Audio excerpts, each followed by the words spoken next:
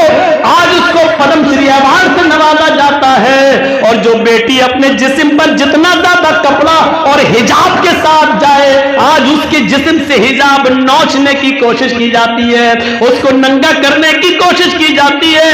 جس ملک کے اندر بیٹیوں کے ساتھ یہ سلوک کیا جائے، جس ملک کے اندر بچیوں کے ساتھ یہ سلوک کیا جائے، اس ملک کے اندر بھائی چارہ کیسے قائم کرو گے؟ اس ملک کے اندر ہندو اور مسلمان دونوں کو ایک کرنے کی کیسے کوشش کرو گے؟ جو کھائیاں اس سرکار نے اور گورنمنٹ نے پیدا کر دی ہیں، میرے بھائیوں بعد میں آنے والی نسلیں بھی اس کو بھر نہیں پائیں گی۔ جو نفرتیں اور جو کدورتیں اور جو دشمنیاں میرے بھائیوں اس سرکار نے ایک دوسرے کے دلوں میں بھرنے کی کوشش کی ہے، دونوں طرف سے یہ کدورتیں بھری جا رہی ہیں، دونوں طرف سے یہ عداوت ایک دوسرے کے خلاف بھری جا رہی ہیں، ایک ہندو ہندو کر رہا ہے تو دوسری طرف سے مسلمان مسلمان کی صدائیں لگائی جا رہی ہیں۔ کوئی یہ بتانے کے لیے تیار نہیں ہے یہ دیش ہندو اور مسلمان دونوں کا ہے، یہ ملک ہندو اور مسلمان دونوں کا ہے، اس کو سب نے آزاد کرایا ہے۔ یہ ملک صرف ہندوؤں سے نہیں چل سکتا ہے، یہ ملک صرف مسلمانوں سے نہیں چل سکتا ہے، یہ ملک تبھی چلے گا جب کانٹا رام کو چبھے اور اس کا درد رحیم کے دل میں ہو، اور جب رحیم کی بیٹی مرے تو اس کا درد اور اس کی تکلیف رام کو ہو۔ جب تک یہ احساس ہمارے اندر پیدا نہیں ہوگا، یہ ملک میرے بھائیوں ترقی کی راہ پر گامزن نہیں ہو سکتا ہے، ترقی کی راہ پر نہیں چل سکتا ہے۔ ضرورت ہے اسی رام کے درد کو رحیم سمجھے اور رحیم کی تکلیف کو رام سمجھے، یہ ضرورت ہے، وقت کا تقاضا ہے، اور وقت کی اہمیت کو سمجھنے کی کوشش ہمیں اور آپ کو سب کو کرنے کی ضرورت ہے۔ اس وقت اس بھائی چارے کی ضرورت ہے۔ وَلَا تَسُبُّوا الَّذِينَ يَدْعُونَ مِن دُونِ اللَّهِ، تم دوسروں کے بزرگوں کو گالی مت دو، ورنہ جب آپ میں وہ تمہارے اللہ کو گالی دیں گے دشمنی میں بغیر علم کے۔ اب دیکھ رہے ہو کیسے ایک مسلمان سے کہا جا رہا ہے، ویڈیو دیکھیے آپ، دیکھنے کی ہمت نہیں ہوتی ہے، زمین پر تھوکا جا رہا ہے، اس سے کہا جا رہا ہے چاٹ بول اللہ کو ماں کی گالی۔ تصور کرو کیا ہے، اللہ کے لیے ماں کا لفظ استعمال، ماں کی گالی، بہن بیٹی کی گالی، اور اس داڑھی والے کی داڑھی پکڑ کر نوچتے ہوئے کہا قبول جے شری رام۔ یہ کون سا؟ یہ تو ہمارے مذہب کے اندر بھی نہیں ہے، لا اکراہ فی الدین، دین میں زبردستی نہیں ہے ہی نہیں۔ اگر زبردستی کسی کی کمپٹی پر بندوق رکھ کر اگر آپ نے کسی کو مسلمان کیا تو اس کا اسلام مانا ہی نہیں جائے گا، اس کی نماز مانی نہیں جائے گی، اس کا روزہ مانا ہی نہیں جائے گا، کوئی چیز نہیں ہے۔ یہ ہمیں سمجھنے کی ضرورت ہے، ہم دوسروں کے بزرگوں کو کیوں برا بھلا کہیں۔ حدیثیں پڑھیے، اللہ کے نبی تو فرماتے ارحموا من فی الارض یرحمکم من فی السماء، تم زمین والوں پر رحم کرو، یہ نہیں کہا جا رہا ہے مسلمانوں پر رحم کرو، اے مسلمانوں آپس میں ایک دوسرے پر رحم کرو، یہ نہیں کہا جا رہا ہے۔ کیا کہا جا رہا ہے؟ ارحموا من فی الارض، مسلمانوں تم زمین والوں پر رحم کرو، زمین میں جو بھی ہو، ہندو مسلمان سکھ عیسائی جانور چرند پرند سب، تم زمین والوں پر رحم کرو۔ یرحمکم من فی السماء، آسمانوں والا تمہاری اوپر رحم کرے گا۔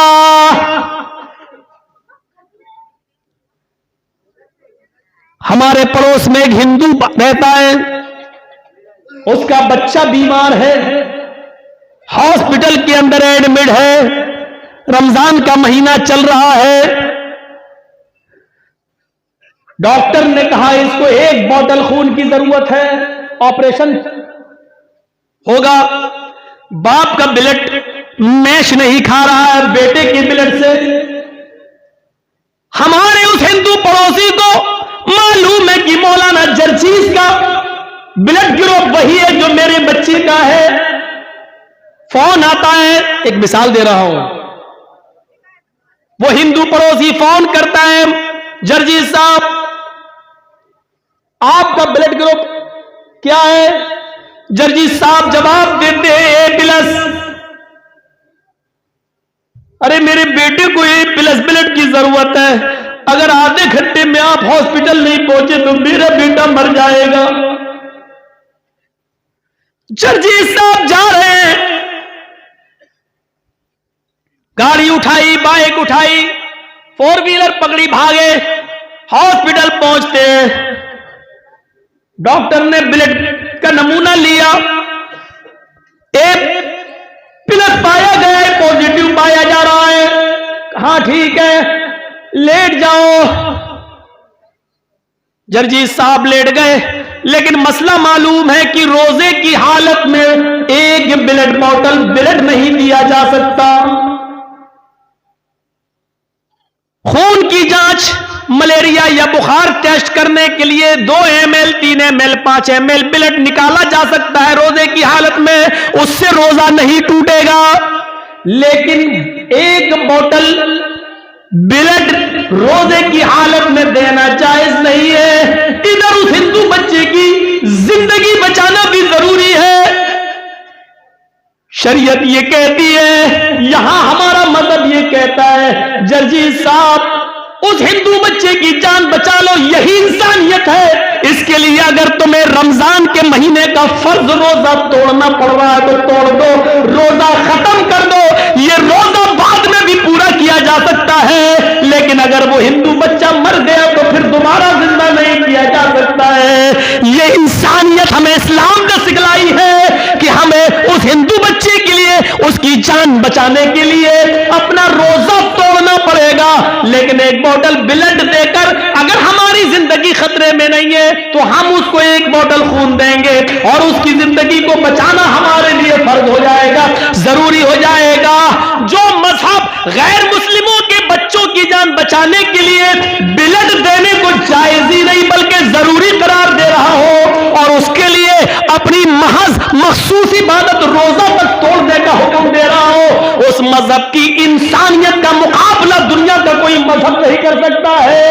اس اسلام کی انسانیت کا تقاضا اور اس کے فضیلت کو دوسرے مذہب کے اندر عشیر اس کا 10واں حصہ بھی، اس کا 1/10 بھی نہیں دکھائی دے گا، 10واں حصہ بھی نظر نہیں آئے گا۔ دنیا کے سارے مذہب اس سے خالی ہے، ذرا تصور کرو۔ لیکن اس ملک کے اندر حالت یہ ہے کہ اگر گورکھپور کے ہاسپٹل میں آکسیجن کی کمی ہو جائے، سرکار کی بدنامی ہو رہی ہے اور ڈاکٹر کفیل جیسا آدمی اگر اپنے گھر سے آکسیجن لا کر بچوں کو آکسیجن دینے کا کام کرتا ہے تو دیش دروہی کا مقدمہ اس پر لگ جاتا ہے، اس پر دیش کے ساتھ غداری کرنے کا الزام لگا ہے، اس کو جیل کی سلاخوں میں ڈال دیا جاتا ہے۔